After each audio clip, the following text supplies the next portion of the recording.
Tell Joe to shut up, will you? He's so loud. It's Sloan. I got to do it all the time. All right. Pleased, obviously, anytime you shut out an opponent, it's difficult to shut out anybody in football. I mean, college football is set up for success on offense. So really pleased with, we had 3 or 4 starters out on defense, and we had to juggle the lineup. We had Jarek playing safety, and the guys really rallied. And did a great job. Held them to under 100 yards. You guys know the stats. I don't have to recite them to you. Offensively, other than, a missed field goal and, an interesting penalty call on a touchdown, very efficient offensively, throwing the football, running the football. So, really good performance, something to build off of. I told our guys one time's an accident, second time's a coincidence, third time is a habit. They've won 3 in a row. They're building good habits. And, we look to continue to build on that going into, SEC play over the next month. So with that, we'll open up to questions.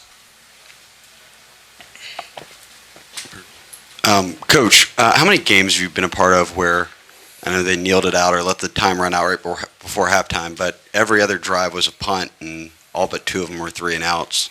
Just that kind of defensive dominance.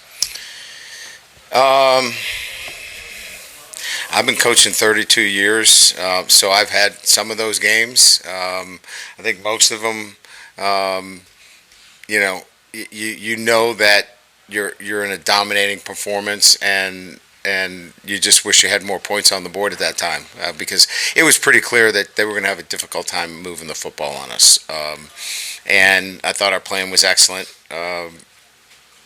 but we felt pretty good that, going into halftime, even though it was, I think, 17-0, we were in a pretty good position. Yeah, hey Coach, right over here. Just a quick update on Jaden and kind of what happened with him, and then also, do you guys think you found something with Jack Pesh in that punt return role? Jaden strained his lower back. He could have went back in, but there was no need at that time of the game. So, he was cleared by the doctors, so he's good. Yeah, he's fearless. Maybe he should, there was a time maybe he could have put his hand up on a fair catch, but we love his spirit. He makes us better back there, and it was great to get him involved and being part of our offense. Ryan, with the defensive performance now, especially 2 weeks in a row, like you said, kind of building those habits, where do you think this group is maybe headed, or is it too early for you to certainly say it can be a really, really good unit over the course of the year? Well, we're getting pressure, obviously. That's huge, right, from a 4-man front, playing on-body coverage, and we're tackling, right? We're running sideline to sideline. Baskerville's helping. Harold is helping a bunch. And we're getting really consistent inside play now. If you remember the Florida State game, we did not tackle very well. We were not on body in the secondary. We obviously have addressed those things. So I think we can continue to get better. I don't know that if you ask Matt that was our best performance. We can play better, and that's a good thing. So I think we're trending in the right direction. Seemed like Jaden was more decisive on some of those tougher throws today. I guess, what do you think led to that? And also, just do you think going into SEC play, he's in a good spot right now? Yeah, I think just more familiar with the offensive structure, concepts. And we were really, I think, firm on fast feet and then slowing down the thought process. We felt like when his feet are slow,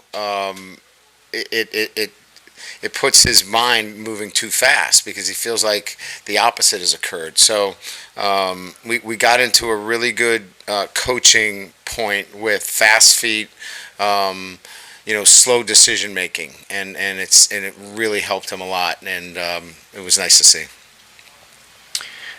Coach, you guys had that punt return set up beautifully with Besh. You were obviously pretty animated about the call. What was your perspective on what you saw down So the they field? called it a blindside block.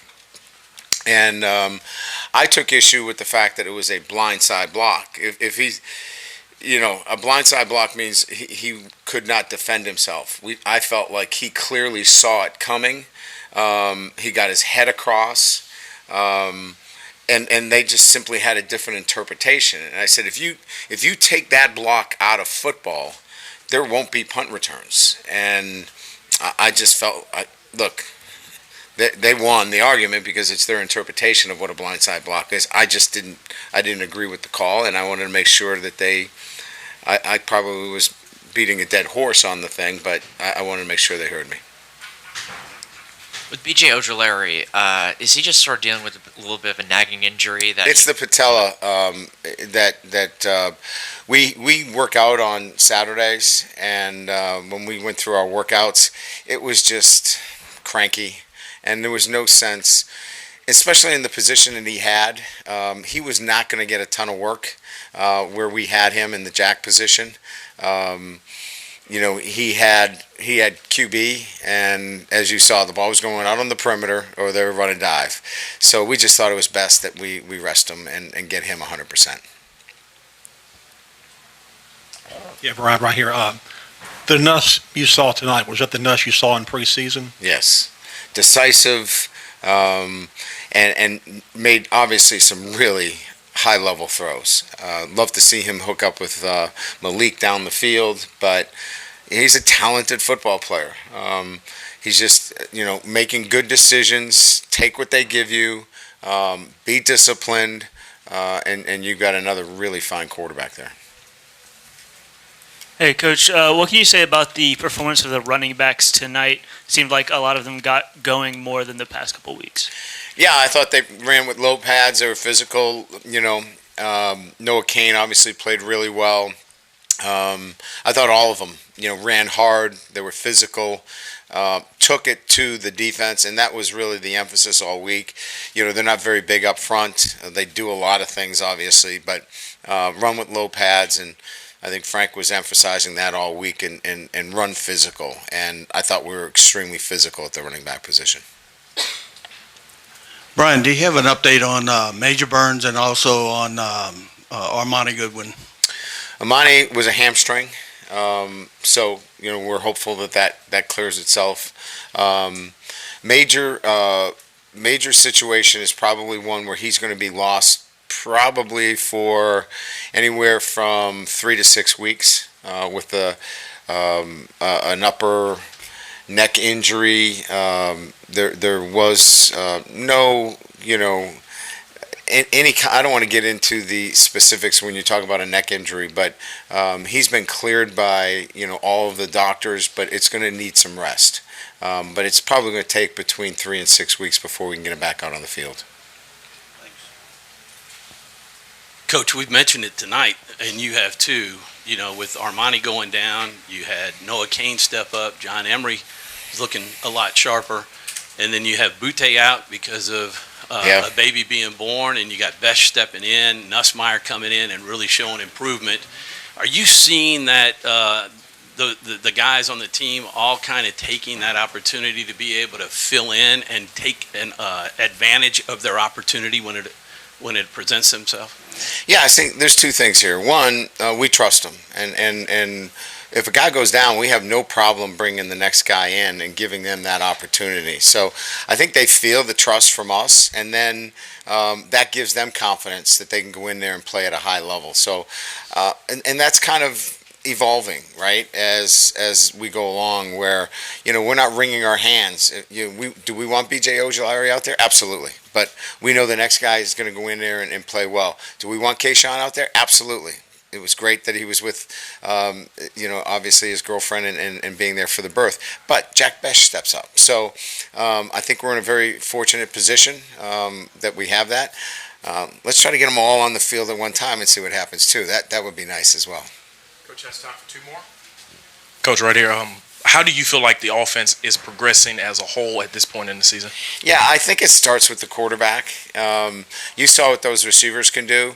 We were patient today. That's a very difficult defense. They want you to throw the ball down the field and waste downs. We were not going to do that. We were going to be very deliberate, very patient. We were going to throw hitch routes and slant routes. We were going to check it down in the back. We used some clock to score. That's why the number, it was 17-0 at the half, and we squandered a couple of chances.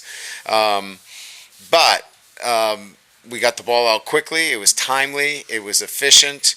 And then we let those receivers make some plays. And their yards after the catch were pretty big this evening. And obviously the big one with Brian Thomas. So I think where our offense really stepped up today was efficiency. I think we were 33 for 36. 33 for 39. That's a pretty high percentage when you're talking about throwing the ball almost 40 times to have that high of a percentage. I'm not really good at math, but that's pretty good. Coach, you talk about confidence and you talk about being deliberate. You got the ball to a lot of receivers tonight. How does that play into that confidence level? Yeah, good.